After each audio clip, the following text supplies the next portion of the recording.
tolongola elikia epai ya abikisi biso kumbama kumbama asekisi biso alati nzoto ya kumbama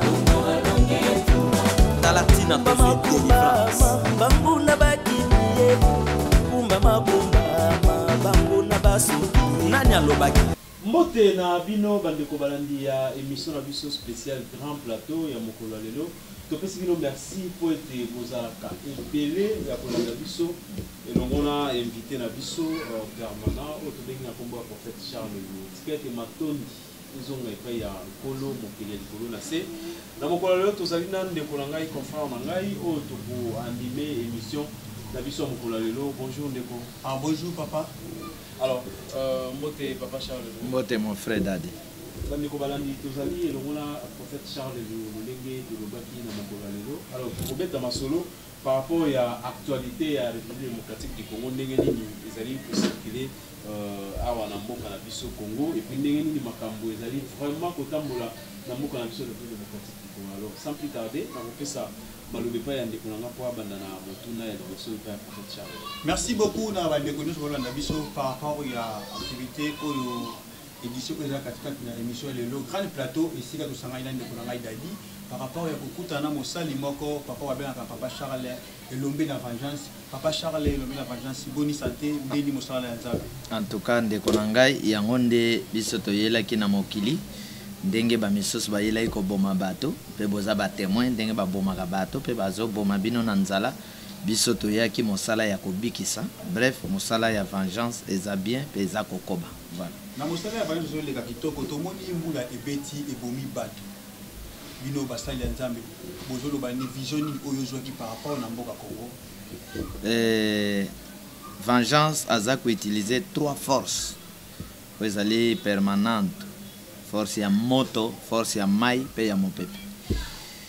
Chaque année, ezalaka na makambo nango, chaque moment ezalaka na makambo nango. Je pense to sala ki mission de Komoko na EBCA awa mbula motazui relève après mbula mopepe ndia kozwa relève 2020 moto mai mopepe kosangana po emema biso na 2021 mbula ezalaka elembo ya kosambisa.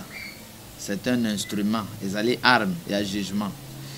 Mbula soki aye bisika mosus apesi mabele richesse, bisika mosus bato baleli, bisika mosus abebisi misala ya molili.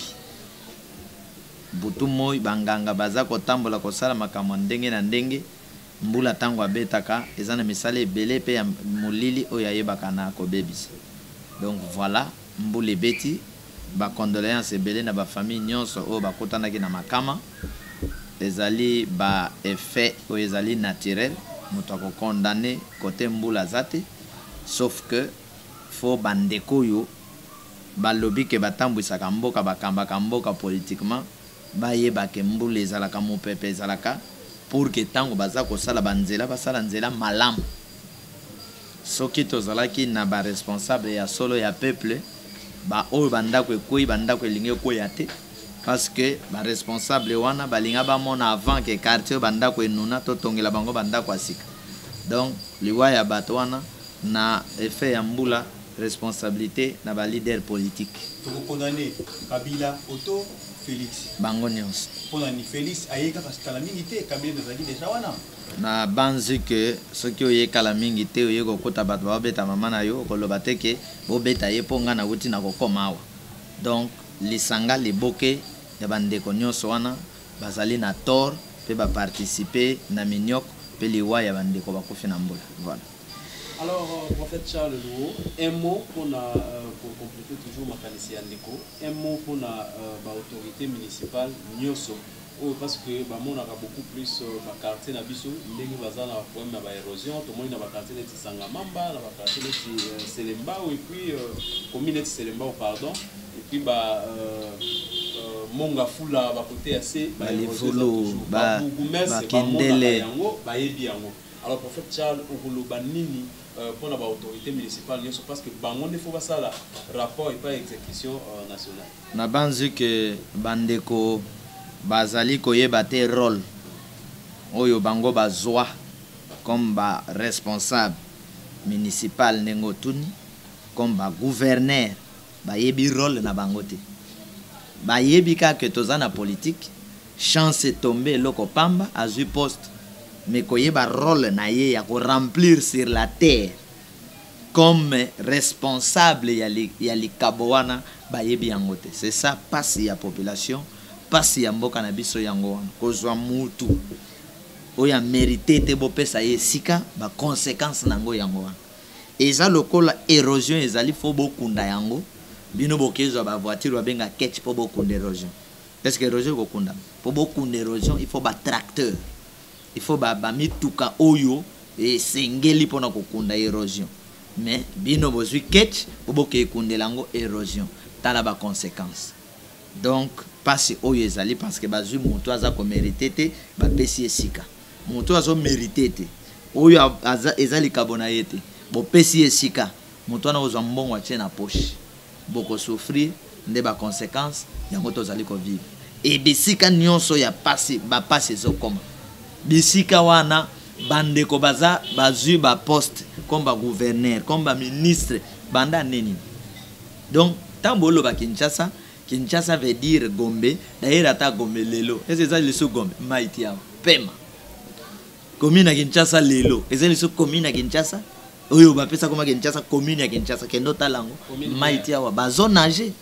Donc lelo Kinshasa ezali enterré na mukuse loko na kolo. Même Gombe wana eza enterré. Timi koleko yo ba immeuble ebukana na Gombe pou ezokwe parce qu'au fur et à mesure mbula makase ebeta ville etonda mai azolia ba immeuble na se. Doyo tomoni na livulu tomoni côté ya nzele bukani na intendance mikoleko ya ekozala pona na Gombe faute ya kozwa ba responsable oyo baza ko mérité te.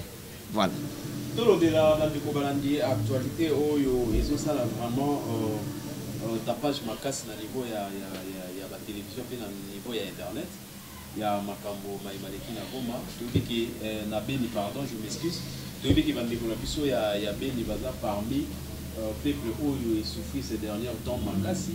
Alors bandeko baza pour se prendre en charge vu que du jour au jour ils ont toujours na attaque oyo ça les makabaza pour attaquer population mais bateau baza censé à garder bango topé à pour empêcher battaque comme na bango MONUSCO baza toujours kimia parfois baza pour attaquer population mais MONUSCO a fandi ona. Alors population lobby qui est trop c'est trop cette fois-ci il faut se prendre en charge biso boko to benga na MONUSCO parce que tout le monde est là kwa malunga o bazo sala awa na benité puis na établi sur la République démocratique du Congo. En fait Charles, pensez-vous que ma tradition là vraiment ils en ndenge longo bani topé ba casser contrat au MONUSCO za na République démocratique. Dekodadi na banzi de mon côté c'est une grande victoire parce que ozalaki témoin oyo to tambola na tournée nationale tant to komina yo na province ya Kivu Bukavu tant to komina Goma je crois ozana ba vidéo ya ba prière to bandai ko sala yo rappela kinga koto ke papa chose ba prière moko sala que esprit de Dieu asimba peuple oyo pour que batelemela bango na bango tango tchelinga ba vidéo nazomona lisusu ba prière to salaki na kati ya bamboka wana. Aujourd'hui c'est une grande victoire, c'est-à-dire que Nzambe a répondre biso. Le problème c'est que MONUSCO doit partir, il faut alongwa territoire ya mboka na biso na 4 coins. Il faut que les Congolais basent le même esprit. C'est-à-dire que les Congolais, leur problème c'est que ceux qui ont croisé ma boka ba otal. Tant que yo ko bunda, ba croiser ma boka ba otal. Mais tant que beni azo bunda, rempli d'esprit à vengeance. Ce qui ba o bazana Kinshasa va comprendre ah kuna ba bundi. Oh ya ba Congo, oh ba bundi, il faut que tu MONUSCO libanda. Parce que normalement na ba organisme oyo bobenga ka international, so international ya wapi. Ce qui ba yena kati ya mboka na bino basali déjà une année. Kimia oyo ba loba na ba principe na bango ezate, il faut bobenga na bango. Parce que dès que ba foulé pied na bango na sol na bino, ce qui guerre il faut guerre ici. Mais so bo sali une année, déjà ba koti 6 mois guerre ici là te. Une année si la te 2 ans mandat toi Joseph Kabila basile sango. Ba koti le so guerre ici là te pour comprendre ba mo que bato ba Jacob.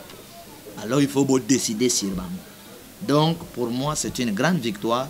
Ba prière za kokoba, il faut esprit wana, il y a puissance, il y a vengeance et là ta tous les Congolais enfin que oh nous ça benga mi ennemi mongona ba Congolais to chai libanda parce que mikolo nazo teya nzambe raison ya bomo ina biso, c'est-à-dire lelo na te bandeko compter na nzambe, compter na force nzambe apesi kat na yo. Bref, ko bika ya mboka oyo eza na maboko na biso. To vendre les soto zelaka nani.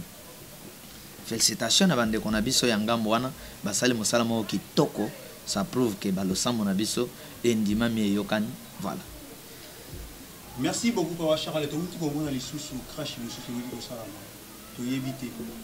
Alobo lobaki et qu'on continue ko salama auto et ko sukara wana. Biso to salaki losambo tozana 2019. To koti déjà na zone moko ezali très compliqué, zone moko dangereuse, zone ya bitumba, zone oyo tokobunda na MONUSCO makasi ndenge bamisu bakimi wana kota Rwanda bake kobongama ndenge babundisa biso mpe na oloba ngo bien avant ke ndenge bakimi kota Rwanda wana bitumbe kozala na Rwanda mpe mikolo ezali koya bokanga yango déjà.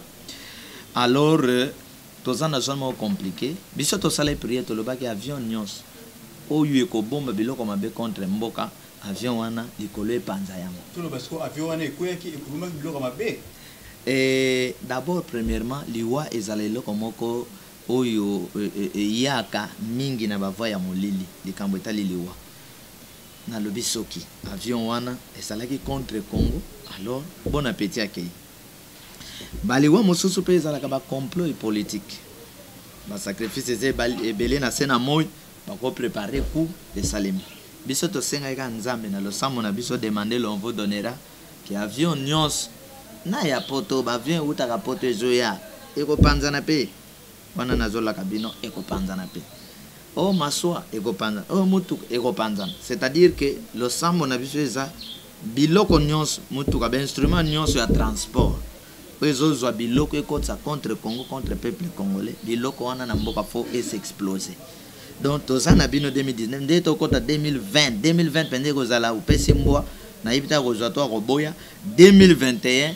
En tout cas, il faut siffler l'arbitre beta prin match ici là pour n'amboka na biso. Alors nyonso nazako benga ba congolais conscient, ba congolais tribaliste te, congolais conscient, pas congolais moluba mongala moshwaili, to mo congote congolais sauveur. Congolais moluba akotela ndeko na ye. Congolais mongala akotela ndeko na ye. Mais congolais sauveur aobundela moto nyonso ekolo na ye. Lokola ndeko tokutaki na ye batie ba photo na kati ya Goma, azalai moto ya Goma te, moto akisangani maye kobunda bitumba kobundela bana Goma malgré mokili linga ete akenda me photo na ye etikala histoire na kati ya Goma. Ba congolais sauveur de soué na biso bitumbo tozoke nango yango wana batika nani ba makamba ba parti politique. Oh, nous soutenons parti politique tel leader batika nanu peuple congolais en général ba bundela mboka to bundela nanu mboka na biso. Dès que to bundeli mboka na biso to récupérer wana to bando luka leader nini qu'il faut na place oyo esengeli. Papa Charles, question moko euti koyela ngai balobaka na biso drapeau ya flambeau ya Papa Mobutu ezalaki ya mabe ya Zaïre ezalaki ya mabe, mais lelo drapeau wana polo wana flambeau wana ekomi na ampleur même na Kinshasa même na Poto. Eza nini baza kolamusa nini? Bo considérer ngo comme parti politique. Bo considérer drapeau wana comme parti politique. Wana penser hein pe orientation ya prophète. Pourquoi? Mobutu na temps na ye basali déjà temps. Tokozonga simate ndenge tozabo. Total la liboso nous avançons. On va arriver au drapeau wana ezonga. Landanga mon frère. Soki to telemi, soki okena nzelo telemi, soit au lembi, au kiti biloko, au pemi, au sokoli, au beti moi mai pour continuer. Mon bali azoke liboso biso tozonga simate. Les temps de Mobutu ezali très bien écrit na histoire ya mboka na biso. Alors lokola Mobutu azali mo konsi na mboka o. Mobutu a commettre peu d'imprudence na ye. Azana moi malamu ne belé ya mabe. Oyo yaye. Mobutu est parti. Mozé aye libiso lisusu bere rebele na ye na kamalamu na ye moke. Poto kota na niveau biso to koti. Ezala drapeau ya Mobutu. Ezala drapeau yo ba pasola ki wana. Ba drapeau wana boko considérer ngo lokola ba parti politique. Omoni drapeau wana ya Mobutu. Bozo ngone parti politique ndenge ezala impère. Mais si le plan spirituel ya mboka na biso kozwa drapeau wana kozwa ba drapeau kozongisa eza berere drapeau basala kango na ba homme spirituel. Il faut drapeau na bino ezala na révélation mboka na bino na kati ya ba drapeau wana il n'y a rien. Tous les drapeaux. Na kati ya ba drapeau mi balé wana n'y a que drapeau ya Kasavubu ya kala. Nazana na deux drapeaux wana n'y a que le sang. C'est ça. Na ke ata na drapeau ya ba Kasavubu. Ezali ba drapeau qui a peu de puissance pour na mboka. So ezala ina puissance minene bele longo aboyete. Mboka ko ezala te o ya koti atie drapeau na ye, atie mbongo na ye. O ya koti atie drapeau atie mbongo. Na mbongo na drapeau na eza na valeur te. Soki lelo yo papa Charles komi président, il faut na drapeau na yo. Mbongo na yo. Na yangate. Drapeau na ngate ya Congo. Ye. Yo moni bi elonga mama na ngakuna. Na ba drapeau na bango maboko ba koko na bango eza kuna. Tala drapeau ya mboka. Yo mona na kata tala drapeau mboka. Na drapeau na bango kuna eza na carte. Eza na carte mboka. Eza na carte. Ba drapeau na bango eza makila d'abord. Oyo ezali ko opprimer na ba drapeau na bango c'est le sang. Mais tala drapeau mystique. Oyo moto oyo mayo mo pepe. Oyo biloko ebundela mboka.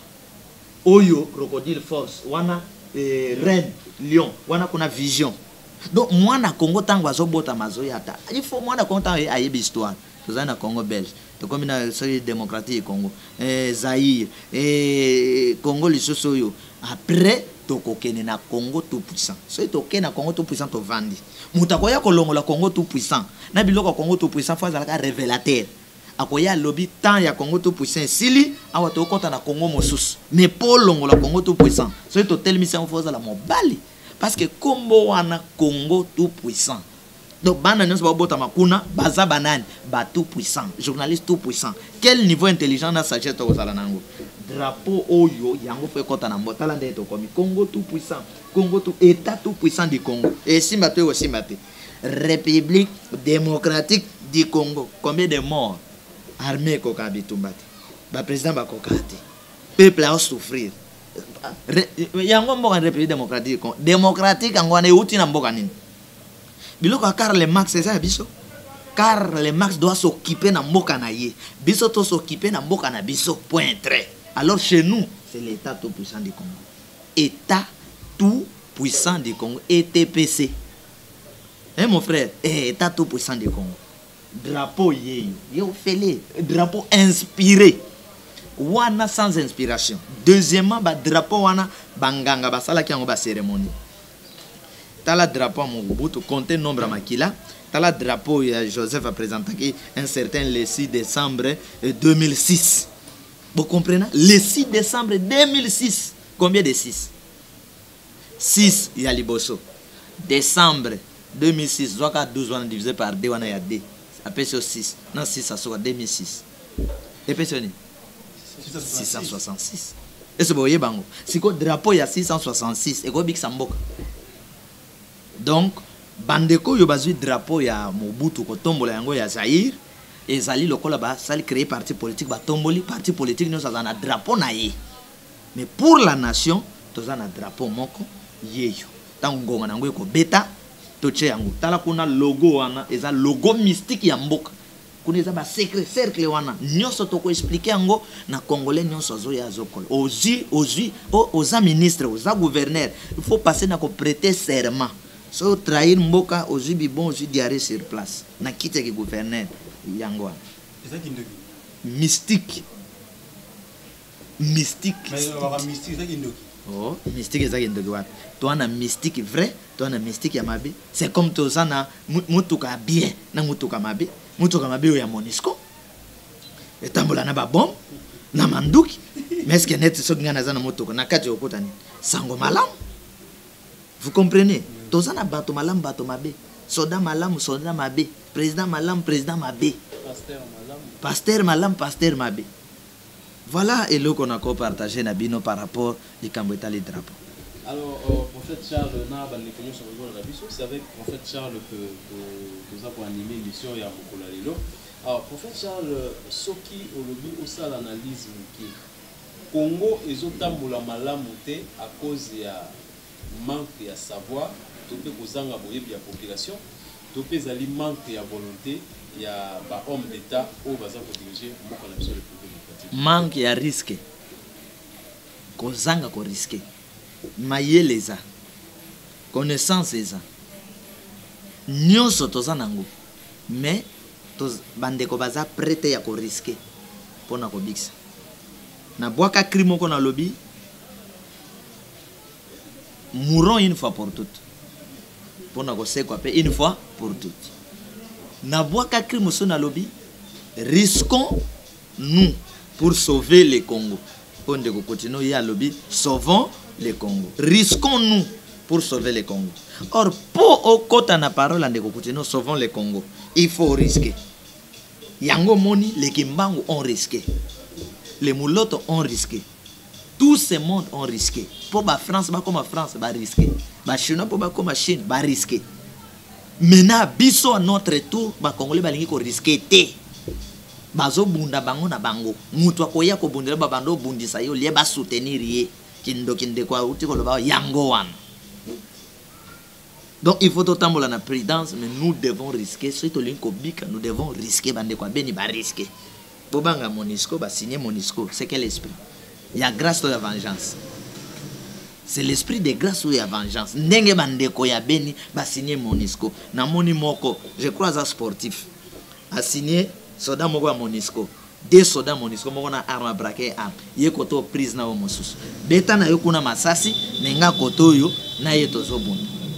Alors soki bokomi na niveau wana c'est fini mboko ebongi papa, soki to komi na niveau ko défendre Congo de cette manière mboko ebongi. Donc effet ya vengeance ezana kokende, souffle ya vengeance ezana kokende. Voilà. On le barra toujours que essayer d'absolument zoba homme sauveur. Est-ce que pensez-vous que pouvoir oh il y a Félix Antoine Tshisekedi de Tshilombo tant que moi en Zambie mon demi na Philadelphie chez le pasteur Hollande allo oh de pesi moté la zone na biso. Alors il le bani no koza na ngo ti lelo quand même moi en Zambie à côté na ibonga ya bokonzi ya présidence on peut quand même espérer que cette fois-ci on reçoit famille moko ya sika ya ba sauveur parce que moi en Zambie un chrétien mutaza au-dessus ya pouvoir. Nous insistons sur président sauveur, ministre sauveur, gouverneur sauveur. Tous une président sauveur. Tous une an noté. Ndeko Félix ako bongwana mais abongwana nante. Ako bongwana mais abongwana nante. À cause de la Philadelphie, mais à bon nante. Ça c'est la vérité. On a joué ça en tant que bateau, Michel Kotaka Hermoko, ti kuna na misisa. Alors à bon nante. Nabo motunaye, azape na baposa, na sala malamu, na salabo.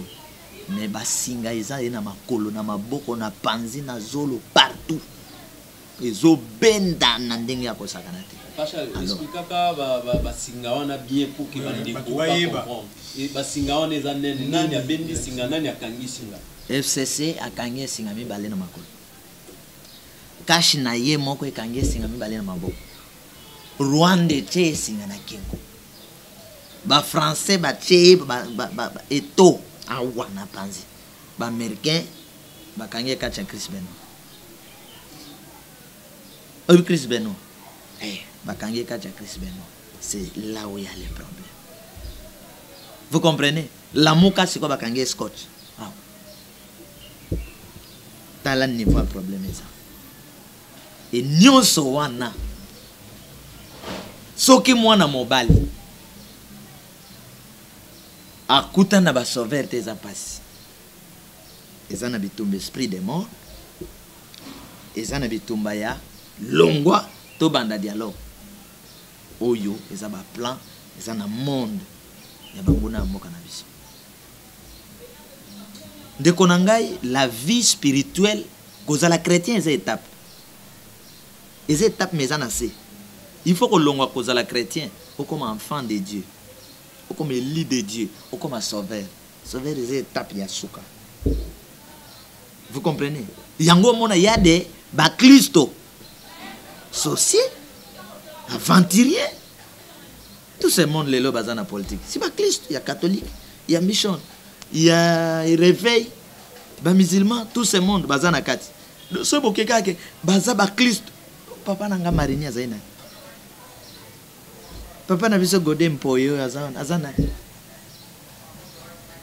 Joseph Kabila nani abanda kota te kolia communion bando liate tout ce monde bazana be église pour tout le monde bande ko Livin Kantat bande ko Moïse Katumbi bazana église hostie lobo mais après comme l'esti tant besoin na ba réunion na bango ba changer esprit donc et ce qui cause la mon Christ te il faut que l'on étape ya mon Christ au mato comme enfant de Dieu tango comme na niveau ba sauveur wana siko komi na mapapo ya aigle lobi ko ko de niveau biso to ko mon Christ c'est étape yango mon Christ abunana musulman po ki musulman na ki mon Christ baza niveau mo bako bengi mon Christ musulman ki mbangiste hein ezali ba titre ya religion mais ba titre spirituel ya révélation enfant de Dieu élu de Dieu fils de Dieu sauveur so atteindre niveau Christ baba no bengi en dehors prophète tel place kangi clé ezana benga enfant de Dieu sauveur Jésus-Christ le sauveur donc tango comme na grade ya suka wana sauveur donc obiki sabat si ko so comme na niveau obiki sabat tu deviens qui tu deviens un Dieu du Dieu très haut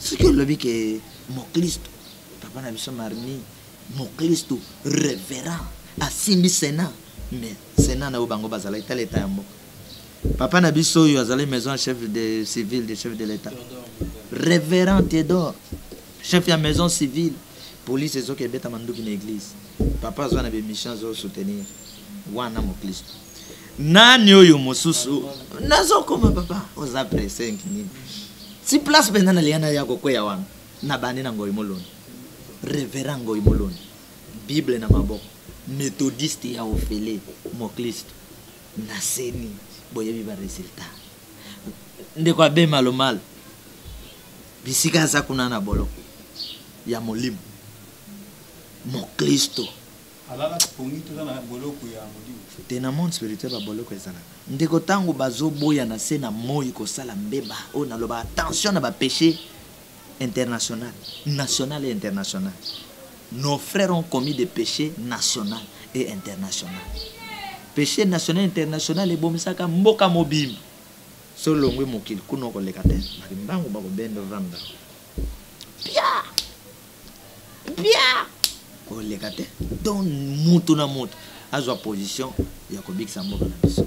Merci beaucoup Papa Charles. Question est une moi moké du lobby bango o tout bazali ba santo kasi tango ba beli communiquer ba pays ba changer makanisi po ba koma ba sauver isengi ba ya ko mona yo po nous na signature po za liloba ya ba sauver po ba ko mona yo Papa Charles to comment ezana bato mosusu po ba koma ba sauver po fo ba yoka message ya vengeance mais bandeko wana bazali ba Kristo ya grâce il faut message à grâce au porta qui ba yebi secret à grâce parce que tu es comme un révérend.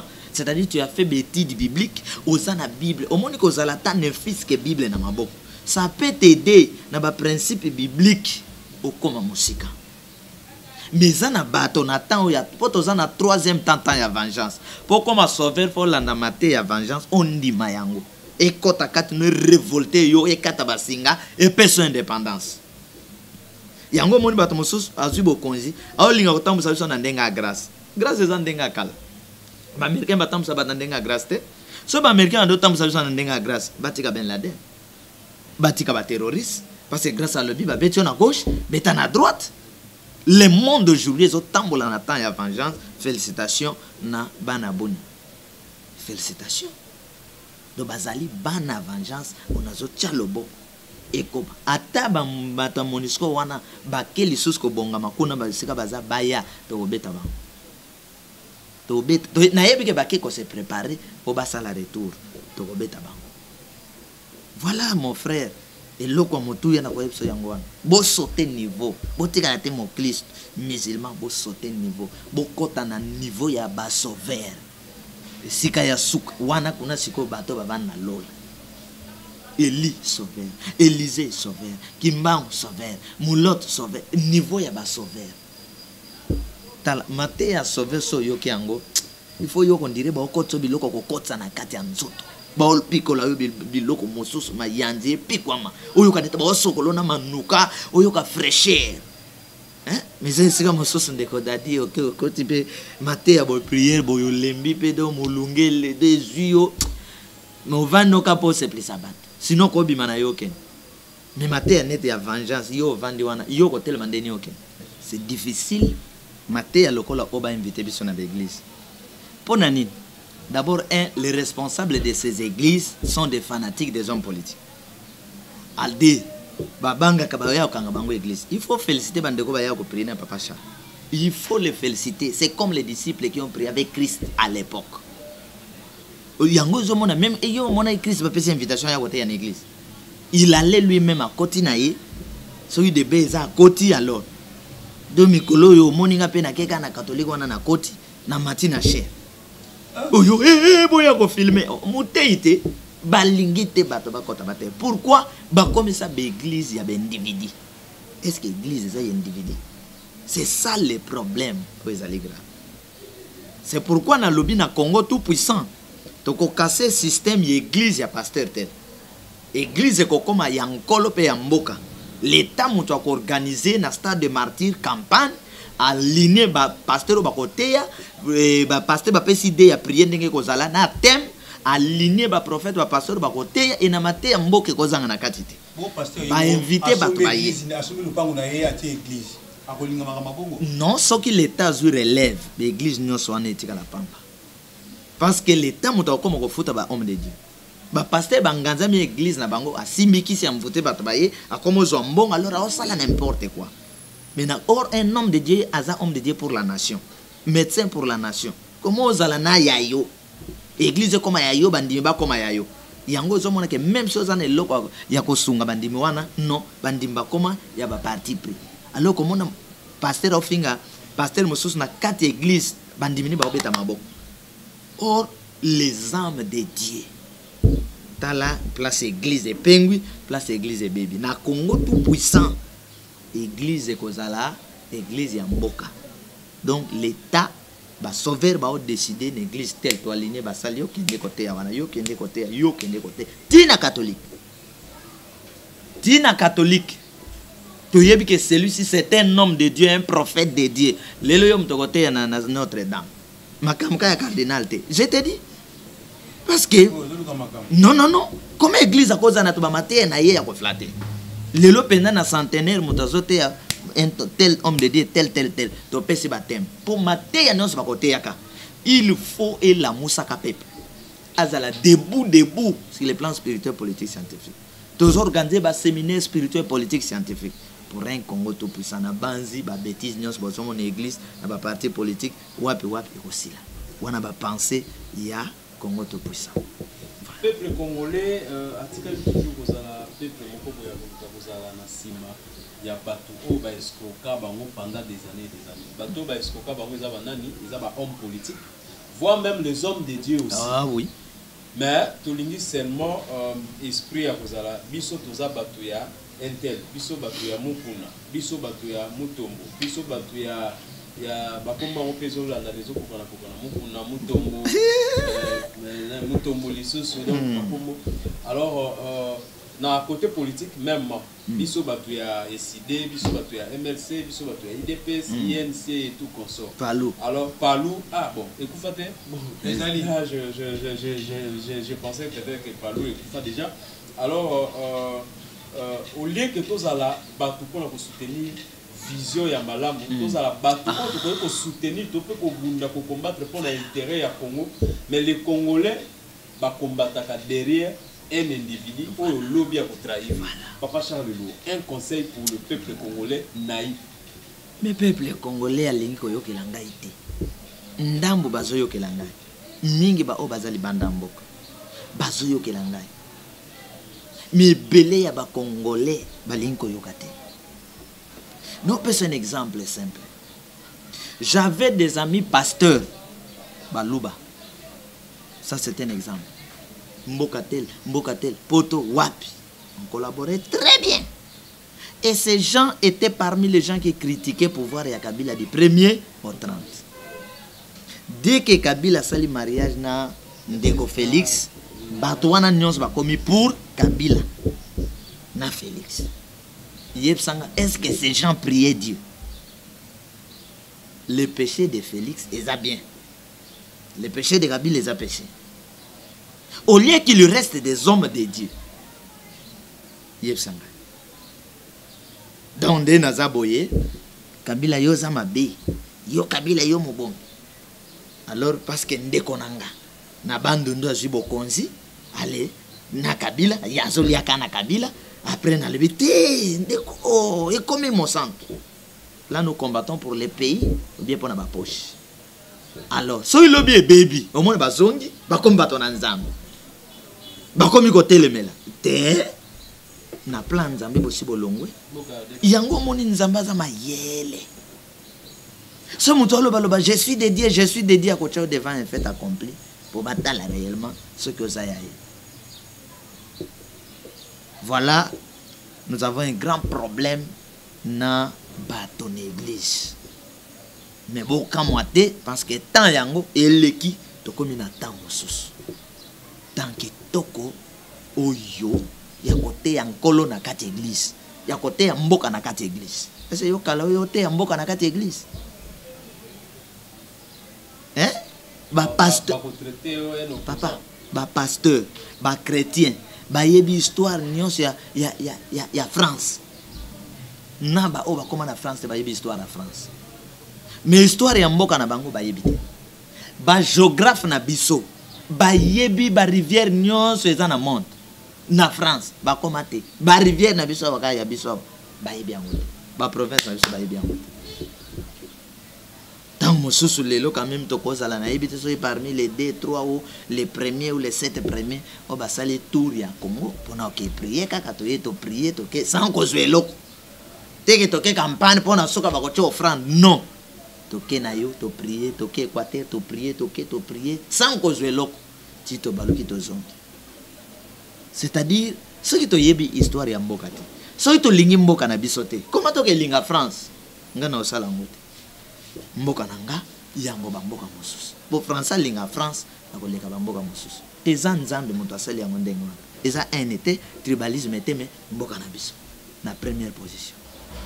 Voilà, bande ko balandi to komi na suka ya entretien na biso ya mokolo lelo na prophète Charles Louo. Alors juste un mot et pas ya confrère nanga pour que vous allez pour conclure entretien na biso mokolo lelo. Merci beaucoup na bande ko nyonso balandi biso par rapport ya grand plateau ko eleki na kokende mokolo lelo to continuer yango toujours pour ça la yango po tout ce que ça rabino bino bato otinda rabiso de poser ma question mo ezali a papa Charles. Oui. Ndeko atuningai alobina tuna papa Charles ba église ezokoma ebele tant que l'église ezokoma ebele baba ezokoma ebele kindumba ezokoma ebele hôtel ezokoma ebele évangile ezoteyama ezotinda batu basala yango auto batika yango vie ezalaka na étape vie spirituelle ezala na étape ezana eloko moko na makomi babengi yango apostasie. Apostasie ezali moment oyo ezalaka vérité eyaki esali mosala nango bato bandimi après moment moko ye ko passer bato ba meseni na vérité wana alors ba komi ko sala n'importe quoi balingi lokota balingi mabe par rapport ya vérité moment wana apostasie ba bengango abandon ya vérité yango to passer na mboka na biso. Alors apostasie soki a régné mabe koti alors nzamba yaka na jugement a frappé pour abimisa selile mosusu force mosusu yoko tambusa bat na bosan ndo moni les hommes révélateurs bat bayaka ko expliquer ndo yoki tan papa Chazolo ba ngolu esili bat ba comprendre ndenge ni ngolu esila vraiment maka ngolu esili preuve na yango c'est que vous vivez ma weza li suste lo samba malungeza li suste. Un homme de Dieu azobanga un homme politique. Yo monango na makomi wana. Mutu ana nzambe qui parle avec Dieu ake banga député, ake banga ministre. Yo monango wana. So bangi okote vérité ya mabe wazosala na mboka ndenge ni. Nyoso wana ngolo akomi na suka pour que biso totelema. Boka mwa yango te église ebele, bar ebele na ba espace ya temps nyoso ezalaka ndenge wana. Alors ça marque a ou marqué fin ya temps ya ngolo que musala ngolo esili awa mena totelema na puissance moko ya vengeance. Tala ta ngolo esili, si bino to bo paralysé. nani akoloba makama mboka nani akobondela mboka na ye biso na vania nde bato toye to bandolo ba bonzambe na mboka s'il y a des témoins même parmi les hommes de Dieu balanda biso peuvent dire que oui.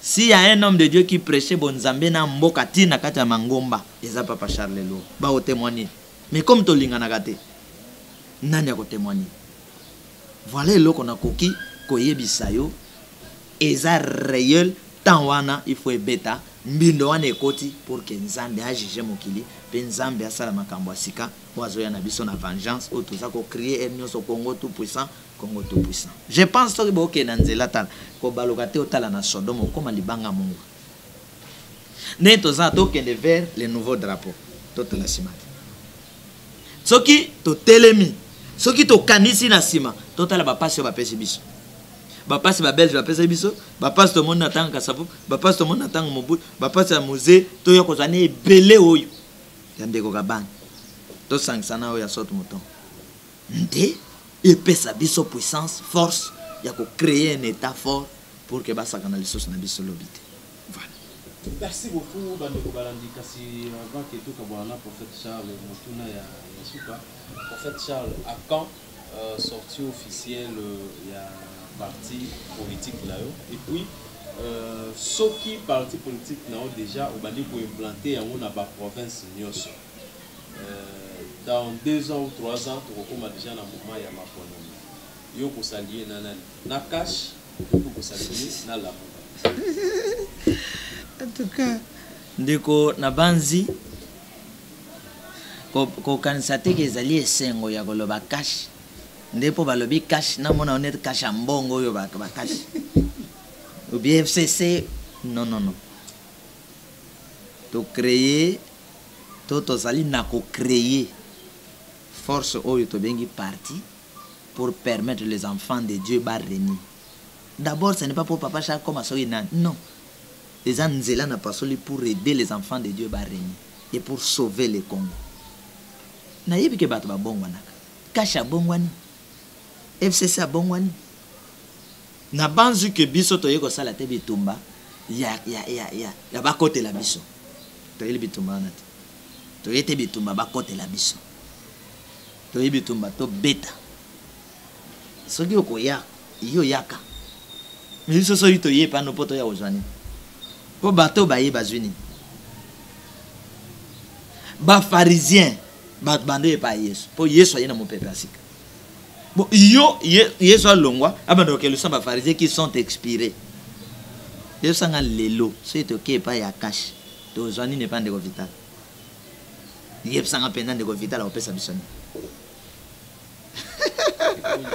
voilà ba opesa biso ba opesa biso lote pourquoi ndeko vital a fait combien des années na mboka o tala résultat mbo nde to ko zelo kote to kenika poto beb sa réputation je sais qu'il se prépare balanda kabiso sont des gens qui se préparent bato baloba to zela bango baya to ko sala na bango boy mais ce jour là Dieu est notre raison ayebi ndinga ko tambisa biso année 2020 année ya ba leader donc comme 2021 année ya ba leader zo big papier contact un nombre ba leader bazana koken tina ba chaîne de télévision contact kola pambola bien.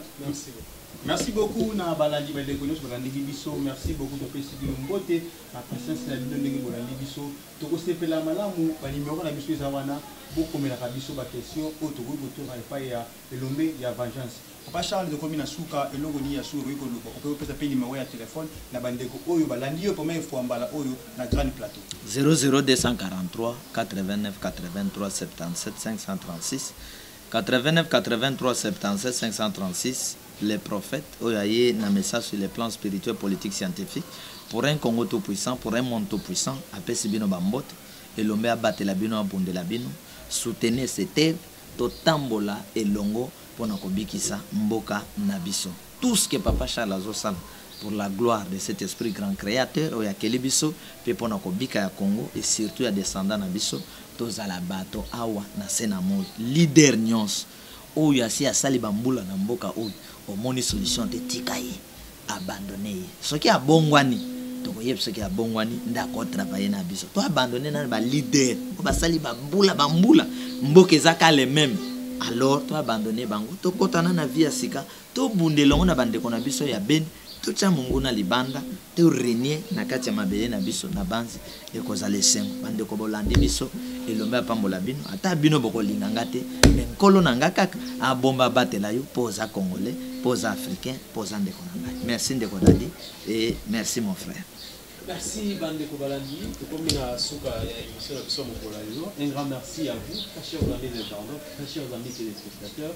Un grand merci à Bandeko Nyon sur Boulanda Bisso. On va tout ça dans la communauté parce que c'est une vidéo mine, parce que bien été Boulanda Bisso mine. Donc tout prochainement. Merci beaucoup mon frère. Merci pour cette chat. Vraiment on se retrouve à très bientôt. Merci. Merci. France na biso alongisi biso euti epai na Nzambe alongisi biso yango alobaki tolongola elikya epai ya abikisi biso kumba makumbama asekisi biso alati nzoto ya makumbama talatina tozwi délivrance bambuna bakimiye kumba makumbama bambuna basuki nani alobaki